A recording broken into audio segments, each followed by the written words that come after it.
ہماری زبان سے دعا نکلنی چاہیے، بسم اللہ وعلی برکت اللہ۔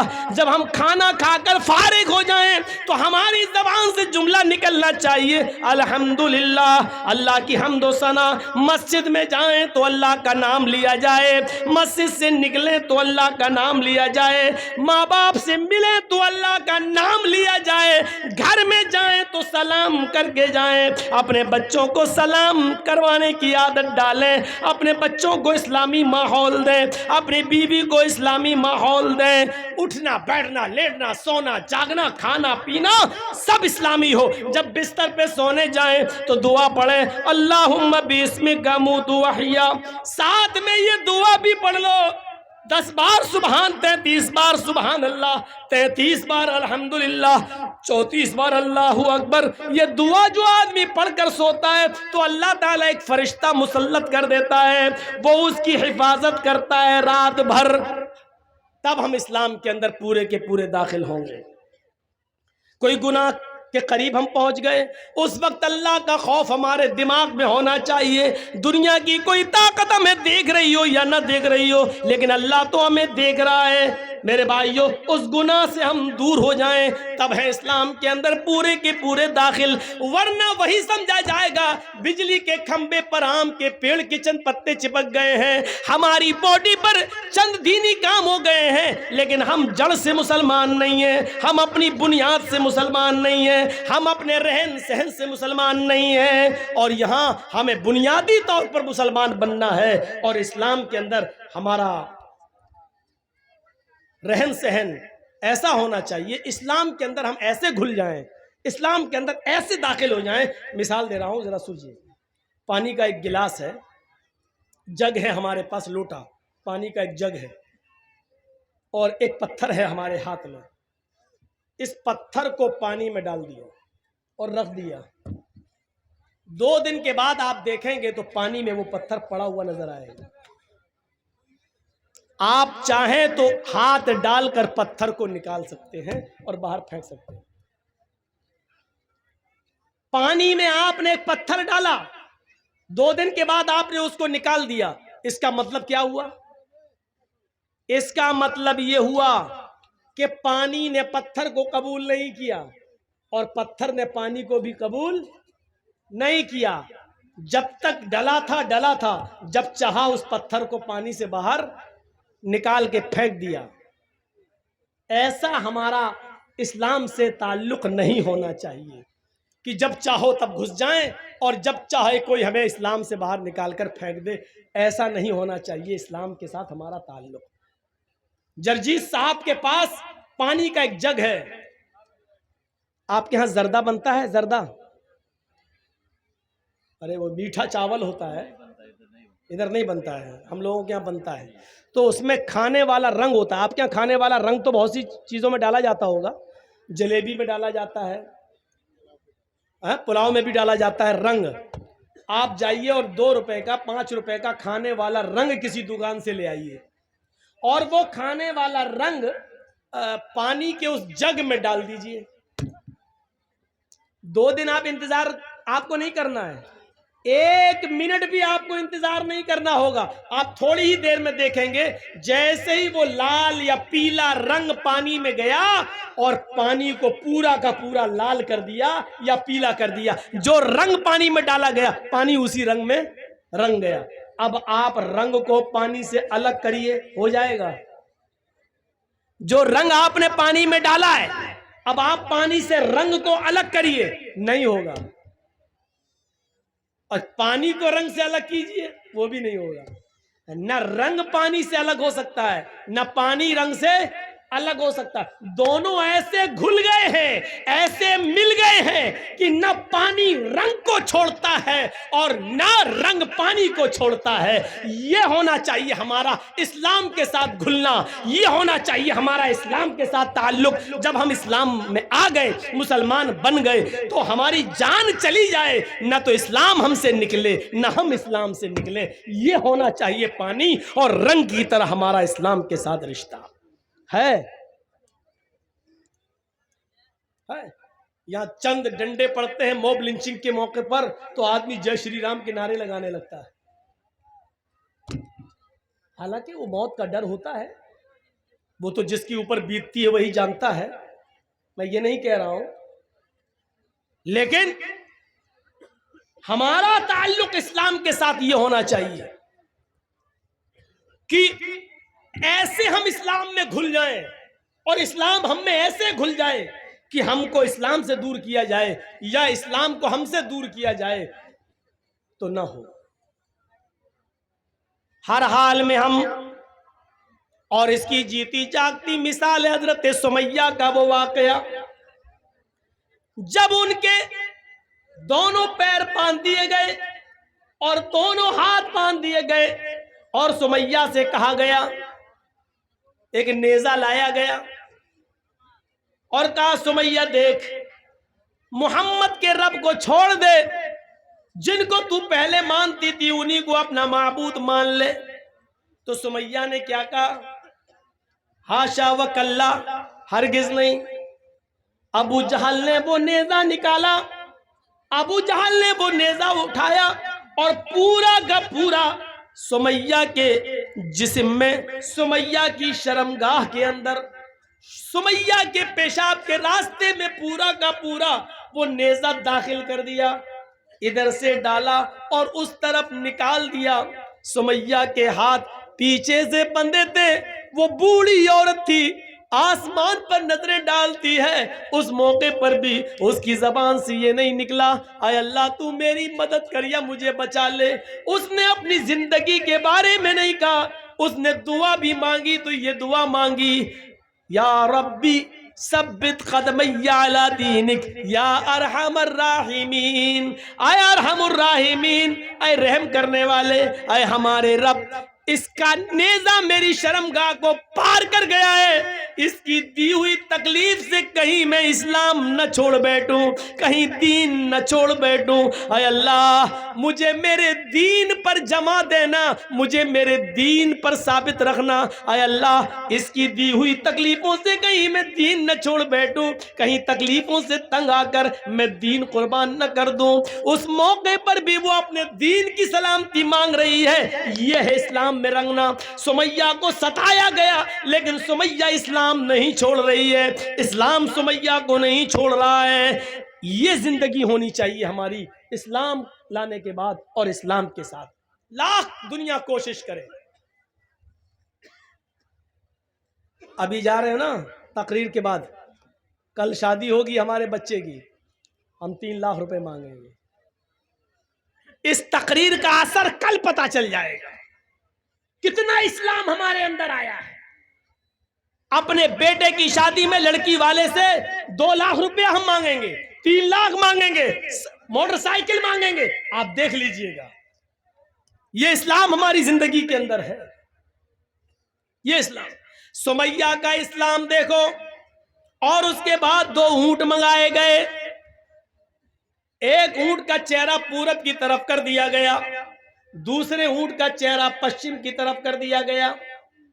یہ پیر سمیہ کا اس اونٹ سے باندھ دیا گیا اور دوسرا پیر سمیہ کا دوسرے اونٹ سے باندھ دیا گیا۔ ایک اونٹ کا چہرہ پورب کی طرف، ایک کا پشچم کی طرف۔ سمیہ کے دونوں پیر بندھے ہیں، ہاتھ تو پیچھے سے پہلے ہی بندھے ہوئے تھے۔ ابو جہل نے کوڑا اٹھایا، اے سمیہ ابھی ان اونٹوں کو بھگاؤں گا اور تو چیر دی جائے گی، تیرے پیر ایک ادھر ایک ادھر چیر دیا جائے گا اور بیچ سے تیرے 2 ٹکڑے کر دیے جائیں گے۔ اب بھی تو محمد کا دین چھوڑ دے، اب بھی تو اسلام چھوڑ دے۔ سمیہ نظریں آسمان پہ ڈال کے کہتی ہے، اے ابو جہل مجھے پاگل سمجھ رکھا ہے کیا؟ اسلام میں کیسے گھل گئی تھی، یہ دیکھیے منظر، اسلام میں کیسے گھلی ہوئی تھی وہ۔ کہتی ہے اے سمیہ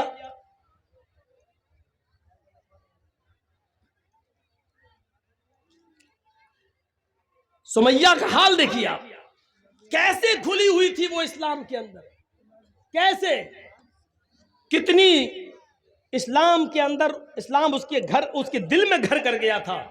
سمیہ کیا کہتی ہے، اے ابو جہل وہ دیکھ ابو جہل نے کہا کیا؟ کہا تجھے نہیں دکھ رہا ہے؟ کہا نہیں۔ ارے وہ جنت ہے، جنت۔ آیا ابو جہل کیا جنت دیکھ کر بھی کوئی پلٹ سکتا ہے؟ اے ابو جہل، جو جنت میں دیکھ رہی ہوں اور جس جنت کی خوشبو میری ناک تک آ رہی ہے اس کو تو محسوس نہیں کر رہا ہے، وہ تیری ناک تک نہیں آ رہی ہے۔ آئے ابو جہل، کوڑا تیرے ہاتھ میں، جلدی مار۔ ابو جہل کہتا ہے سمیہ تجھے اپنی موت کا ڈر نہیں ہے؟ سمیہ مسکرا کے کہتی ہے ابو جہل جلدی مارنا ان اونٹوں کو، جلدی بھگا ان اونٹوں کو۔ جتنی دیر تو ان اونٹوں کو بھگانے میں لگا رہا ہے، قسم ہے کعبے کے رب کی، اتنی دیر مجھے جنت میں جانے میں لگ رہی ہے۔ اس منظر کو دیکھ کر آپ کیا کہیں گے میرے بھائیوں؟ وہ کیسے اسلام کے اندر رچ گئی تھی، بس گئی تھی؟ کیسے؟ کیا چیز تھی اس کے اندر جو اسلام اس کے اندر گھر کر گیا تھا؟ اس تکلیف کو دیکھ کر بھی وہ پلٹی نہیں، گھومی نہیں، اور ابو جہل نے غصے میں اونٹوں کو بھگا دیا۔ ابن سعد کے الفاظ ہیں طبقات کے اندر کہ سمیہ کے بیچ سے دو ٹکڑے ہو گئے، سر بچ گیا، یہاں سے ایک جسم کا حصہ الگ ہو گیا اور ایک حصہ سر کے ساتھ بچ گیا، لیکن مرتے وقت سمیہ کے چہرے پہ مسکراہٹ باقی تھی۔ ابو جہل نے پتھر اٹھا کر اپنے سر پہ مارنا شروع کر دیا۔ لوگوں نے کہا یہ کیا کر رہے ہو، پاگل ہو گئے ہو؟ کہتا ہاں میں پاگل ہو گیا ہوں۔ سمیہ کا سب کچھ چھینا، اس کی جان تک چھینی، اس کو موت کے گھاٹ بھی اتارا، لیکن پھر بھی سمیہ جیت گئی، میں ہار گیا۔ مرتے وقت بھی مسکرا رہی ہے، دیکھو مجھے چڑھا رہی ہے۔ مرتے وقت بھی وہ بالکل بس مردہ نہیں ہوئی، مرتے وقت بھی ہنستے ہوئے مری۔ اس نے تو مجھے للکار دیا ہے، اپنی جان ہنستے ہوئے دے دی ہے۔ دنیا کیا کہے گی آنے والے دنوں میں نے ظلم بھی کیا تو ایک بوڑھی عورت کے اوپر ظلم کیا۔ میں نے جس بوڑھی عورت پہ ظلم کیا، ابو جہل اس کی ہنسی اور اس کی مسکراہٹ بھی نہیں چھین سکا۔ میرے پیارے ساتھیوں، یہ ایمان تھا جو سمیہ کے اندر، یہ اسلام تھا جو سمیہ کے اندر گھل گیا تھا۔ ایک آج ہمارا اسلام ہے جو جلسوں کے بعد ابھی پتا چل جائے گا، یہاں سے نکلیں گے اور جائیں گے اسی وقت ہمیں پتا چل جائے گا کہ ہمارا اسلام کیا ہے۔ میرے پیارے ساتھیوں، ادخلوا فی السلم کافہ، جب اسلام کے اندر داخل ہوئے ہی ہو تو پورے کے پورے داخل ہو جاؤ۔ قرآن کہتا ہے یا ایھا الذین آمنوا لا تلھکم اموالکم ولا اولادکم عن ذکر اللہ ومن یفعل ذلک فاولئک ھم الخاسرون۔ ایمانو والو، تمہیں تمہارے مال اور تمہیں تمہاری اولادیں کہیں اللہ کے ذکر سے غافل نہ کر دیں، جو ایسا کرے گا وہ بہت بڑا نقصان اٹھائے گا۔ وَأَنفِقُوا مِمَّا رَزَقْنَاكُم مِّن قَبْلِ أَن يَأْتِيَ أَحَدَكُمُ الْمَوْتُ فَيَقُولَ رَبِّ لَوْلَا أَخَّرْتَنِي إِلَىٰ أَجَلٍ قَرِيبٍ فَأَصَّدَّقَ وَأَكُن مِّنَ الصَّالِحِينَ۔ موت کے وقت آدمی کی جو تمنا ہوتی ہے، موت کے وقت آدمی کی جو خواہش ہوتی ہے، وہ قرآن پیش کر رہا ہے۔ کیا کہے گا؟ اللہ کہتا ہے اس موت کے آنے سے پہلے اللہ کے راہ میں خرچ کر دو۔ وَأَنفِقُوا مِمَّا رَزَقْنَاكُمْ، اللہ نے، ہم نے تمہیں جو رزق دیا ہے اس میں سے خرچ کرو اس موت کے آنے سے پہلے۔ أَن يَأْتِيَ أَحَدَكُمُ الْمَوْتُ، اس موت کے آنے سے پہلے کہ جب تم میں سے کسی کو آئے، فیقول، اور اس وقت جب فرشتے کو وہ اپنی آنکھوں سے دیکھ لے کہ یہ میری روح قبض کرنے آیا تو چیخ پڑے فَأَصَّدَّقَ وَأَكُن مِّنَ الصَّالِحِينَ، مجھے تھوڑی سی مہلت اور مل جاتی، میں صدقہ اور خیرات کر لیتا۔ لولا اخرتنی الی اجل قریب، مجھے تھوڑی سی مہلت مل جائے، 1 گھنٹے کا ٹائم دے دے اے ملک الموت، 1 گھنٹے کا ٹائم دے دے، میں ICICI بینک تک جاؤں گا، میں اسٹیٹ بینک تک جاؤں گا، میرے پاس 1 کروڑ روپیہ رکھا ہے، 50 لاکھ اپنی اولاد کو دیتا ہوں، 50 لاکھ اللہ کی راہ میں خرچ کر دیتا ہوں، مجھے 1 دن کی مہلت دے دے، زمین کے فلاں فلاں کونے میں ہمارا مال گڑا ہے، اس کو نکال کر ہم راہ خدا میں ہم خرچ کر دیتے ہیں، تھوڑی سی مہلت دے دے، فَأَصَّدَّقَ، صدقہ کرنے کا ٹائم دے دے، خیرات کرنے کا ٹائم دے دے، مدرسوں میں زکوٰۃ دینے کا ٹائم دے دے، 1 دن کی مہلت دے دے، 2 دن کی مہلت دے دے، تاکہ میں صدقہ و خیرات کر لوں، مرتے وقت آخری وقت میں نیک لوگوں میں ہو جاؤں۔ آواز آئے گی، نہیں نہیں، ہرگز مہلت نہیں دی جائے گی۔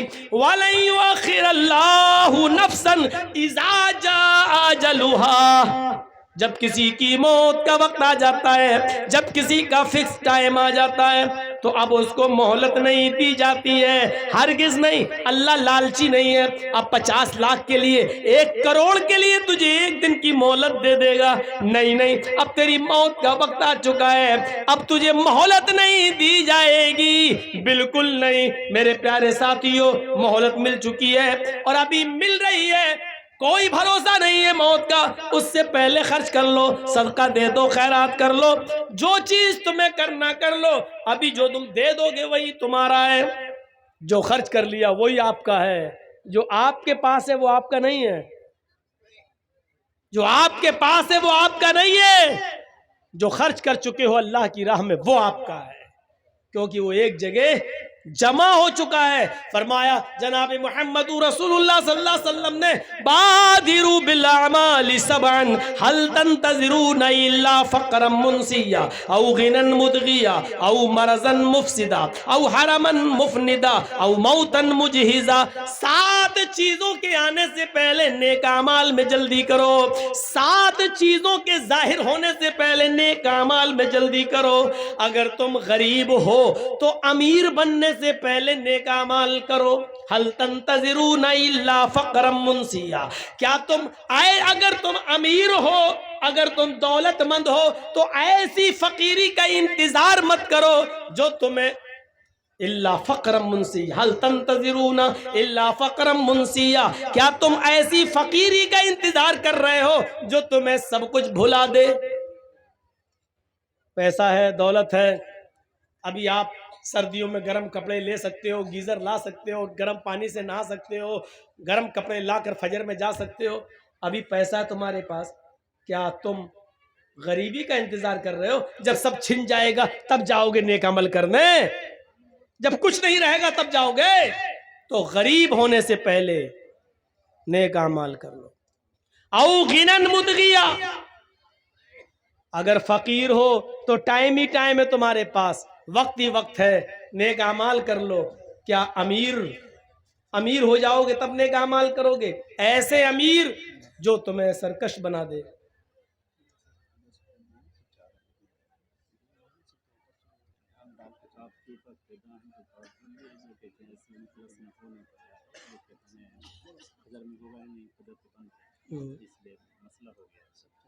تو کیا کریں؟ کیا کریں؟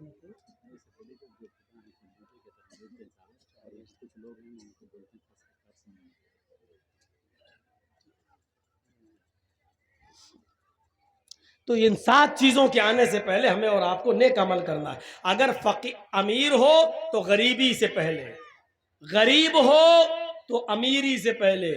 جب غریب آدمی امیر بنتا ہے نا تو ایک دم سرکش ہو جاتا ہے، وہ سوچتا ہم نے اپنے ہنر سے کمایا، تو ایسی سرکشی کا انتظار، ایسی امیری کا انتظار مت کرو۔ او مرضن مفسدہ، تندرست ہو، صحت مند ہو تو مریض سے پہلے، بیماری سے پہلے نیک عمل کر لو۔ اچھے خاصے ہو، نماز نہیں پڑھ رہے ہو، جب ایکسیڈنٹ ہو جائے گا، ٹانگ ٹوٹ جائے گی تب جاؤ گے نماز پڑھنا۔ او حرمن مفندا، جوان ہو عبادت کر لو، کیا ایسے بڑھاپے کا انتظار کر رہے ہو جو تمہاری عقل خراب کر دے؟ جوانی میں نماز نہیں پڑھی، اب عقل خراب ہو گئی، اب جا رہے ہو نماز پڑھنے، پتہ ہی نہیں وضو میں 3 بار دھو رہے ہو کہ 5 بار دھو رہے ہو، سجدے 2 کر رہے ہو کہ 8 کر رہے ہو، عقل خراب ہو، اب جاؤ گے عبادت کرنے، او موتن مجھزا، یا اچانک آ جانے والی موت سے پہلے نیک عمل کر لو، زندہ ہو تو عمل کرو، کیا موت کا انتظار کر رہے ہو؟ اب الدجال فشر غائب ينتظر، کیا خروج دجال کا انتظار کر رہے ہو؟ جب دجال نکلے گا تب تم نیک عمل کرو گے۔ اب الساعہ فساعۃ ادھا وامر، کیا قیامت کا انتظار کر رہے ہو؟ قیامت سے پہلے نیک اعمال کر لو۔ تو میرے پیارے ساتھیو یاد رکھیے گا، سب سے بہتر چیز ہوتی ہے صدقہ و خیرات، جو انسان کی تقدیر میں بہت سی چیزیں لکھی ہوئی ہوتی ہیں، لیکن صدقہ آنے والی مصیبتوں کو بھی ٹال دیتا ہے، آنے والی مصیبتوں کو بھی دور کر دیتا ہے۔ صدقہ اور خیرات، تو میرے بھائیوں زیادہ سے زیادہ صدقہ و خیرات کر کے آنے والی مصیبتوں سے اپنے آپ کو بچاؤ۔ تقدیر میں یہ بھی لکھا ہوتا ہے کہ اس آدمی کے اوپر یہ مصیبت آنے والی تھی، اس کا ایکسیڈنٹ ہونے والا تھا، لیکن یہ فلاں دن ایسا صدقہ کرے گا، اس صدقے کی وجہ سے اس کا ایکسیڈنٹ ٹل جائے گا۔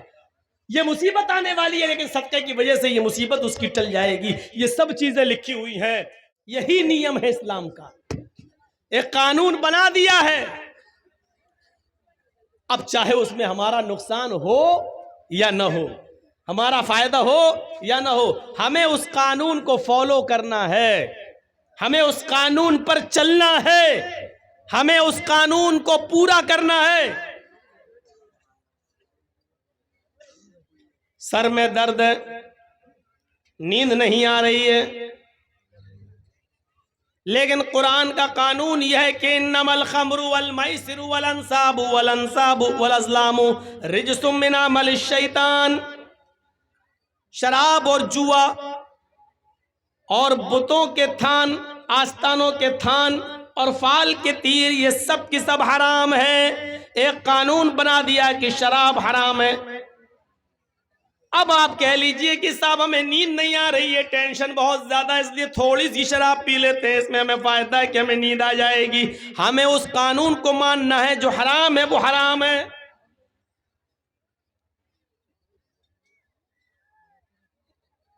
میرے پیارے ساتھیوں، قدامہ ابن مظعون نے بخاری شریف کے اندر یہ منظر دیکھا جا سکتا ہے، بہت بوڑھے ہو چکے تھے، بہت بوڑھے ہو چکے تھے، بیماری کی حالت میں وہ بستر سے بھی اٹھتے نہیں تھے۔ کبھی جب طبیعت ٹھیک ہوتی تھی تو لاٹھی لے کر وہ مسجد میں نماز پڑھنے کے لیے جایا کرتے تھے۔ ایک دن ان کو شدید درد ہوا، اس بزرگ صحابی کو اتنا درد ہوا کہ یہ برداشت نہیں کر سکے، تو ان کے گھر کے کسی ممبر نے ان کو شراب کی تھوڑی سی مقدار ان کو دے دی۔ اے قدامہ، یہ تھوڑی سی شراب پی لیجیے، آپ کے ساتھ مجبوری ہے، درد سے آپ کراہ رہے ہیں، بے چین ہیں، نیند نہیں آ رہی ہے، اور اس وقت ہم آپ کو کسی ڈاکٹر، کسی حکیم کے پاس بھی لے کر نہیں جا سکتے ہیں، رات کافی ہو چکی ہے۔ تو قدامہ ابن مظعون نے یہ سوچ کر کہ چلو تھوڑی سی شراب پی لیں، اس میں حرجی کیا ہے، انہوں نے 2-4 گھونٹ شراب کے اس لیے پی لیے تاکہ درد کا اثر ختم ہو جائے اور مجھے نیند آ جائے۔ جیسے ہم لوگوں کو جب درد ہوتا ہے تو نیند کی 1-2 ٹیبلٹ کھا لیتے ہیں، انہوں نے بھی شراب کے چند گھونٹ پی لیے۔ یہ خبر صبح ہوتے ہوتے حضرت ابو ہریرہ کو مل گئی، اور ابو ہریرہ کے ذریعے خبر دھیرے دھیرے حضرت عمر فاروق کے پاس چلی گئی۔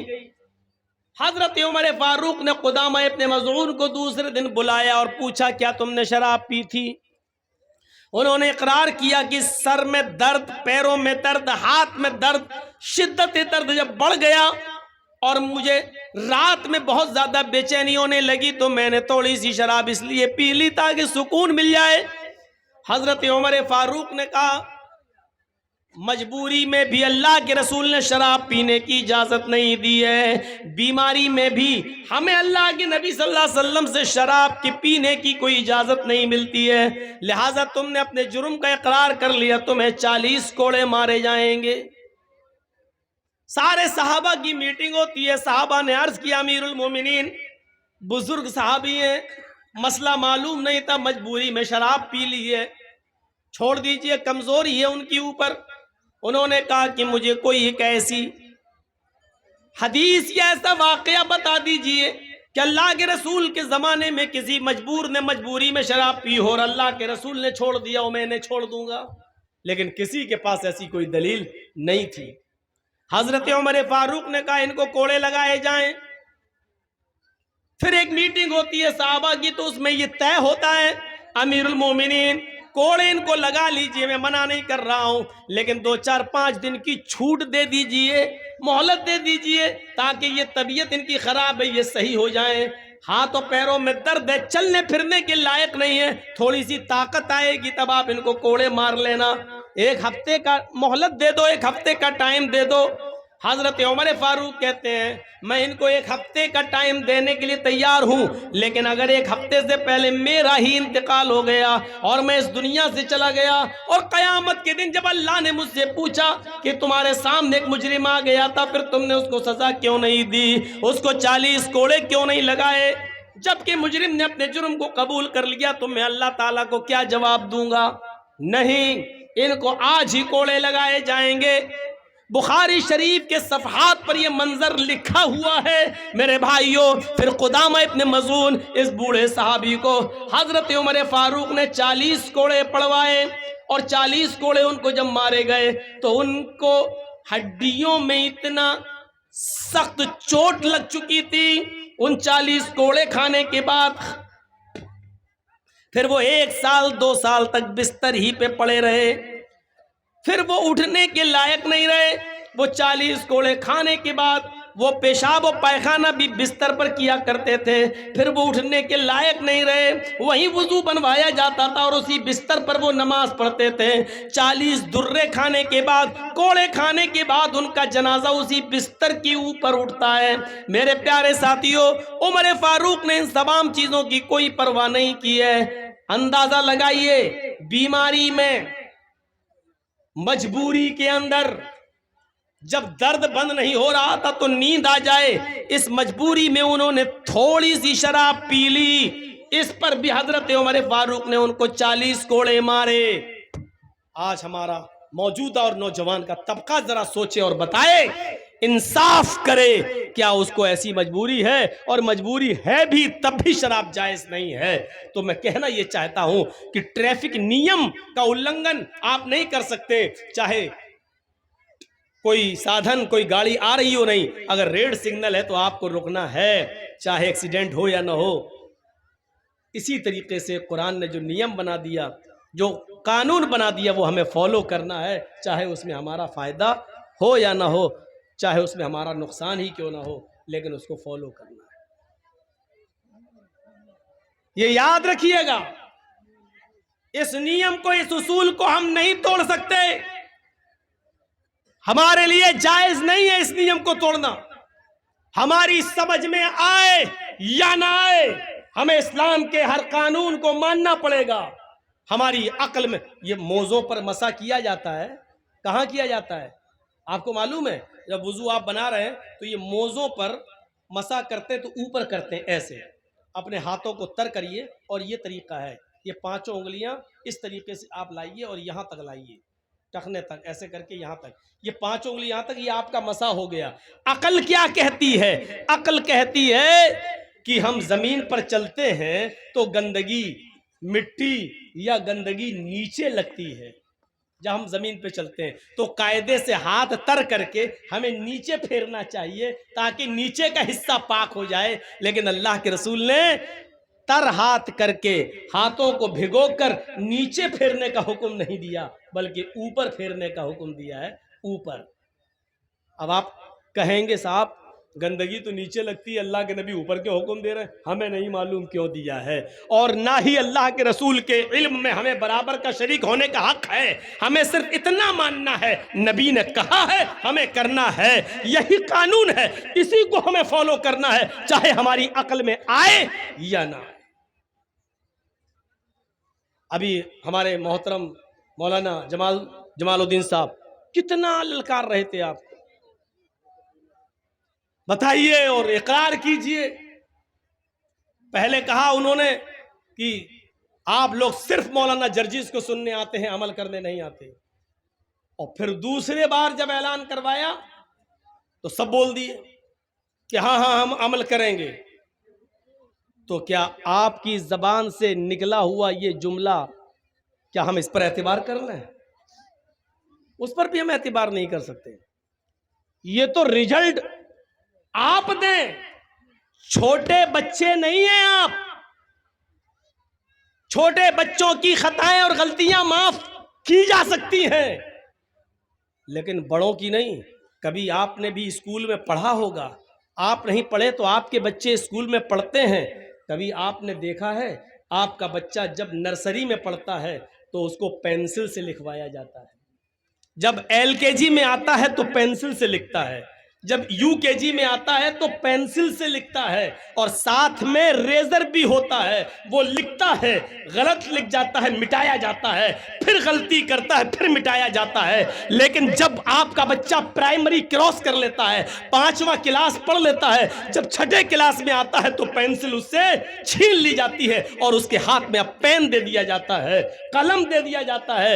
یہ اسکول کا مینجمنٹ سسٹم چیخ چیخ کر یہ کہہ رہا ہے کہ اب تم بچے نہیں ہو، بچے تھے تو غلطیاں کرتے تھے، اس کو مٹا دیا جاتا تھا، اب تمہارے ہاتھ میں قلم ہے، لکھنا ہے تو سوچ کے لکھنا، کیونکہ اب اگر لکھو گے تو جو غلطی کرو گے وہ مٹنے والی نہیں ہے، وہ ختم ہونے والی نہیں ہے. جب اسکول کا مینجمنٹ ایک بچے کے غلط کو غلط مانتا ہے تو ہم اسلام کے سامنے جلسوں میں غلط کر رہے ہیں. ہمارے کاندھے پر فرشتے اس غلط کو غلط کیوں نہیں لکھیں گے؟ میرے پیارے ساتھیوں، ہم اسکول کے مینجمنٹ سے یہ عبرت حاصل نہیں کر پائے آج تک.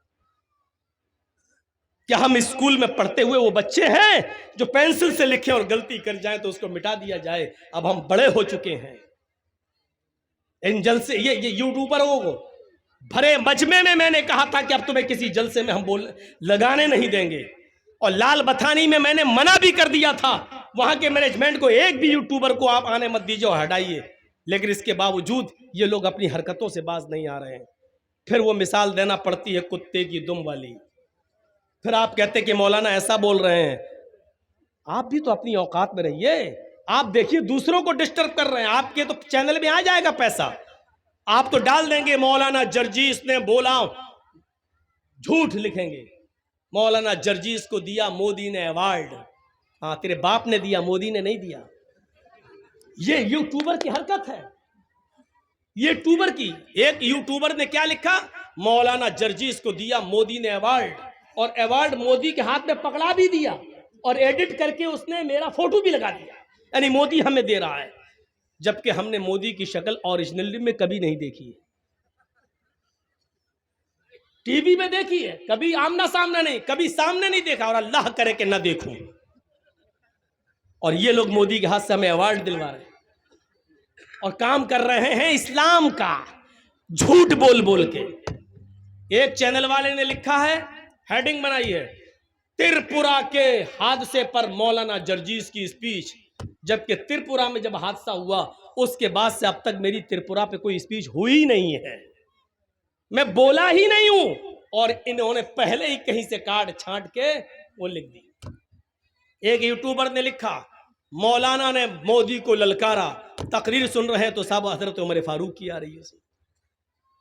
یہ ان کی ہیڈنگیں ہوتی ہیں، اور مجھے ایسے ایسے لوگوں کے ساتھ فوٹو میں بنا کے پیش کرتے ہیں جن کی وجہ سے ہمارے اوپر 54 مقدمے ٹھکے ہیں. یہ ان لوگوں کی حرکتوں سے. پیسہ تم کما رہے ہو، مقدمے ہمارے اوپر خرچ کر رہے ہو.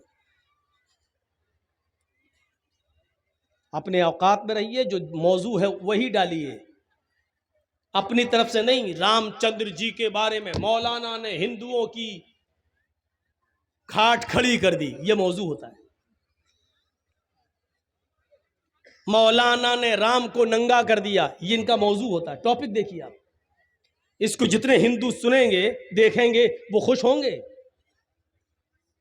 ہم نے جتنے جلسوں میں رام کی کرشن کی بات کی ہے تو بھائی چارہ بڑھانے کے لیے، یہ اسلام کہتا ہے، یہ ہندو دھرم کہتا ہے. ہم نے یہ بات کہی، یہ ہیڈنگ بناتے ہیں مولانا نے کیا رام کو ننگا. یہی حالت رہی تو تم کو ننگا کرنا پڑے گا ہمیں. بچو، تو میں کہنا یہ چاہ رہا تھا کہ دودھ پیتے بچے نہیں ہو کہ جو پینسل سے لکھیں اور ریزر سے بگاڑ دیا جائے. آپ بڑے ہو چکے ہیں، اتنا یاد رکھنا، جان بوجھ کر کیا ہوا گناہ بھی تو اللہ تعالیٰ بھی معاف نہیں کرتا. یعملون بجہالۃ ثم یتوبون، جو جہالت کے طور پر انجانے میں جو غلطی کرتے ہیں اور اس کے بعد توبہ کرتے ہیں تو اللہ رب العالمین ان کی توبہ کو قبول کرتا ہے. آپ جان بوجھ کر غلطیوں پہ غلطی کرتے رہیں، صبح شراب پئیں اور شام کو توبہ کر لیں، پھر صبح شراب پئیں اور شام کو توبہ کر لیں، پھر صبح شراب پئیں اور شام کو توبہ کر لیں. اللہ فرماتا ہے کہ یہ آدمی میری رحمت کا ناجائز فائدہ اٹھا رہا ہے، مجھے غفور الرحیم مانتا ہے لیکن ہماری رحمت کا ناجائز فائدہ اٹھا رہا ہے. شام کو شراب پیتا ہے، صبح توبہ کرتا ہے، پھر شام کو جام پیتا ہے، پھر صبح توبہ کرتا ہے، پھر شام کو جام پیتا ہے. معاف کیجئے گا، جان بوجھ کر کیا ہوا گناہ تو اللہ بھی جلدی نہیں معاف کرتا ہے جب تک کہ بندہ عزم مصمم نہ کر لے، پکا ارادہ نہ کر لے کہ اب ہم اس گناہ کو چھوڑ رہے ہیں اور کبھی نہیں کریں گے. اللہ بھی معاف نہیں کرتا ہے. میرے پیارے ساتھیوں، ہم اب پین سے لکھ رہے ہیں، پینسل کا زمانہ چھوٹ چکا ہے. اب جو کچھ بھی آپ کرو گے یاد کرنا یہ غلطی مٹنے والی نہیں ہے، یہ تاریخ بنے گی، یہ اتہاس بنے گا. پینسل سے لکھ کر ریزر سے بگاڑنے والا زمانہ ہمارا ختم ہو چکا ہے. اللہ کے رسول نے فرمایا تھا جب تمہارے بچے 7 سال کے ہو جائیں تو نماز پڑھنے کا ان کو حکم دو اور ان کو مسجد میں لے جاؤ. کبھی پڑھیں گے کبھی چھوڑیں گے، کبھی پڑھیں گے کبھی چھوڑیں گے، کوئی بات نہیں، ان کی عادت ڈلواؤ. لیکن جب 10 سال کے ہو جائیں تو بچپنا ان کا ختم ہو گیا ہے، اور 10 سال کے بعد بھی اگر وہ نماز نہ پڑھے تو ان کو مارو. فَضْرِبُوهُمْ، تو ان کو مارو اور مسجد میں لے جاؤ. یعنی 7 سال سے لے کر 10 سال تک کی زندگی آپ کی بچپنے کی زندگی شمار کی جا سکتی ہے، لیکن 10 سال کے بعد اب آپ کے ہاتھ میں پینسل نہیں ہے، پین ہے. اب جو بھی آپ کریں گے وہ سوچ سمجھ کر کیجئے گا، کیونکہ یہ غلطی مٹے گی نہیں. غلط لکھو گے تو لکھ جائے گا، مٹے گا نہیں، نقش ہو جائے گا اور آگے چل کے یہ تاریخ بنے گی. ہٹلر نے جو غلطی کی آج اس کو ہم تاریخ میں پڑھتے ہیں. نپولین نے جو غلطی کی آج اس کو ہم دیکھتے ہیں. حجاج ابن یوسف جو غلط کارنامے کر کے گیا آج اس کو یاد کیا جاتا ہے اور اس کو ظالم کہا جاتا ہے. یاد رکھو، اتہاس بناؤ تو اچھا اتہاس بناؤ. ہم نہیں رہیں گے 100 سال کے بعد جب نسلیں آئیں گی تو ہمارا نام لیا جائے اور ہمارا ذکر خیر ہو، ہمارا ذکر خیر ہو، ہمارا ذکر ہٹلر میں نہ ہو، ہمارا شمار حجاج ابن یوسف میں نہ ہو، ہمارا شمار چوروں لٹیروں میں نہ ہو. اتہاس بنانے کی کوشش کرو. یا ایھا الذین آمنوا ادخلوا فی السلم کافہ، پورے کے پورے اسلام میں داخل ہو جاؤ. اب یہ پورے کے پورے اسلام میں داخل ہونا کیا ہے؟ پورے کے پورے اسلام میں داخل ہونے کا مطلب ہے آپ کا اٹھنا بھی اسلامی ہو، آپ کا بیٹھنا بھی اسلامی ہو، آپ کا چلنا بھی اسلامی ہو، آپ کا کھانا بھی اسلامی ہو، آپ کا پینا بھی اسلامی ہو، آپ کا کپڑا پہننا بھی اسلامی ہو، آپ کی شادیاں بھی اسلامی ہوں، آپ کے ولیمے بھی اسلامی ہوں. الغرض زندگی میں جتنے بھی شعبے ہیں ان میں سارے کے سارے کام اسلام کے طریقے پر ہوں. یہ ہے اسلام کے اندر پورا کا پورا داخل ہونا. کیا ہم اسلام میں پورے کے پورے داخل ہیں؟ ابھی یہ جلسہ ختم ہوگا تب لوگ اپنی اپنی سائیکلیں نکالیں گے، پھر دیکھیے گا لڑائی، لات مارے گا، ہٹ، پہلے ہم آئے، پہلے ہم نکالیں گے گالیاں. یہ جلسے کے بعد دیکھ لیجئے گا. اور فجر کی نماز دیکھ لیجئے گا مسجد میں، ماشاءاللہ کرسیل کے اندر جو بھیڑ آج میں دیکھ رہا ہوں شاید اس سے پہلے میں نے اتنی بھیڑ نہیں دیکھی. اور شاید یہ نتیجہ ہے 2 مرتبہ جو کرونا کا کال رہا ہے اور اس میں کرونا کے پیریڈ میں جو جلسے نہیں ہو سکے، اس کے بعد شاید یہ فرسٹ بار جلسہ ہو رہا ہے جس کی وجہ سے اتنی بھیڑ نہیں ہوئی کبھی جو آج ہو رہی ہے. لیکن اس بھیڑ کو ہم کیا مانیں؟ یہ ہماری مسجدیں بتائیں گے، یہ ہماری مسجدیں. آپ چاہتے ہیں کہ ہم فجر میں سو جائیں، ظہر میں آ کے نماز پڑھ لیں، عصر میں پڑھ لیں، مغرب میں پڑھ لیں اور عشاء میں جا کے سو جائیں اور ہمیں لوگ مسلمان کہیں؟ دیکھیے گا ذرا، آپ چاہتے ہیں کہ ایک آدھ اچھا کام کر لیں، لوگ ہمیں مسلمان کہیں. دو چار وقت کی نماز پڑھ لینے سے، مثال پر غور کیجئے گا، دو چار وقت کی نماز پڑھ لینے سے، دو چار روزے رکھ لینے سے، دو چار اسلامی کام کر لینے سے آپ مسلمان نہیں کہلائیں گے۔ مثال دے دوں، بجلی کا ایک کھمبا لگا ہوا ہے، پول، اس پر ابھی بجلی کے تار دوڑائے نہیں گئے ہیں لیکن دوڑنا ہے۔ لائٹ آئے گی آپ کے گاؤں میں، بجلی کے کھمبے لگا دیے گئے ہیں، اچانک آندھی آتی ہے اور آپ کے گاؤں میں آم کے پیڑ لگے ہوئے ہیں، اچانک پیڑ سے کچھ پتے ٹوٹتے ہیں اور بجلی کے کھمبے پر، بجلی کے پول پر چپک جاتے ہیں۔ آم کے پیڑ سے پتے ٹوٹے اور بجلی کے کھمبے پر چپک گئے، بجلی کے پول پر چپک گئے۔ اب آپ اس بجلی کے پول کو بجلی کا پول کہو گے یا آم کا پیڑ کہو گے؟ کیا کہو گے؟ وہ بجلی کا کھمبا ہے یا آم کا پیڑ؟ جرجیت صاحب یہ کیا ہے؟ جرجیت صاحب بھی کہیں گے بجلی کا کھمبا۔ پاگل، بجلی کا کھمبا کہاں ہے؟ اس پہ آم کے پتے دکھ نہیں رہے تم کو؟ چند آم کے پتوں کے چپک جانے سے کیا بجلی کے کھمبے کی حیثیت بدل جائے گی؟ نہیں بدلے گی۔ بجلی کا کھمبا بجلی کا کھمبا ہی رہے گا۔ آم کے پیڑ کے چند پتے اگر بجلی کے کھمبے پر چپک گئے تو چند پتوں کی وجہ سے بجلی کا کھمبا آم کا پیڑ نہیں ہوگا۔ اگر جرجیت صاحب اس کو آم کا پیڑ کہیں گے تو لوگ کہیں گے بے وقوف ہے، یہ پاگل ہو گیا ہے، اس کو بریلی کے پاگل خانے میں بھرتی کرو یا رانچی لے جاؤ۔ ارے بجلی کے کھمبے پہ آم کے پتے چپک گئے تو بجلی کا کھمبا آم کا پیڑ کیسے ہو جائے گا؟ ایک جاہل انسان اپنی جہالت میں مشہور ہے، دو نمازیں پڑھ لی، دو روزے رکھ لیے، دو مسکینوں کو فقیروں کو کھانا کھلا لیا، تو دو چار اچھے کام کر لینے کی وجہ سے اس انسان کو پورا کا پورا مسلمان کیسے مان لیا جا سکتا ہے؟ جب بجلی کے کھمبے کو دو چار پتوں کی وجہ سے آپ آم کا پیڑ نہیں کہہ سکتے تو دو چار اچھے کام کرنے کی وجہ سے آپ کو مسلمان کیسے مانا جائے؟ آم کا پیڑ تبھی مانا جائے گا جب وہ اپنی جڑ میں بھی آم ہو، اپنی شاخاؤں میں بھی آم ہو، اپنے پتوں میں بھی آم ہو اور اس میں آم کے پھل بھی لگ رہے ہوں، تب وہ آم کہلائے گا۔ جب اس کا جڑ بھی آم کا ہو، اس کے ٹہنیاں، اس کی شاخیں بھی آم کی ہوں، اس کے پتے بھی آم کے ہوں اور اس میں آم لگتا ہو، تب آپ کہیں گے آم کا پیڑ۔ آپ مسلمان اس وقت کہلائے جائیں گے جب آپ کی جڑ اسلامی ہو، آپ کا اٹھنا اسلامی ہو، آپ کا بیٹھنا اسلامی ہو، آپ کی سوچ اسلامی ہو، آپ کا چلنا اسلامی ہو، آپ کا رہن سہن اسلامی ہو، آپ کی شادیاں اسلامی ہو، آپ کے طریقے اسلامی ہو، آپ کی عبادات اسلامی ہو۔ یہ سب کام جب اپنی جڑ سے جڑے ہوئے ہوں گے اور اسلامی ہوں گے تب آپ کو کہا جائے گا کہ آپ مسلمان ہیں۔ مولانا مثال تو بڑی اچھی دی ہے آپ نے، لیکن کتنی دیر کے لیے؟ کتنی دیر کے لیے؟ پھر سن لو میری ایک بات، بے وقوف ہے اور پاگل ہے وہ انسان جو دو چار نیک کام کرنے کے بعد اپنے آپ کو مسلمان سمجھتا ہے۔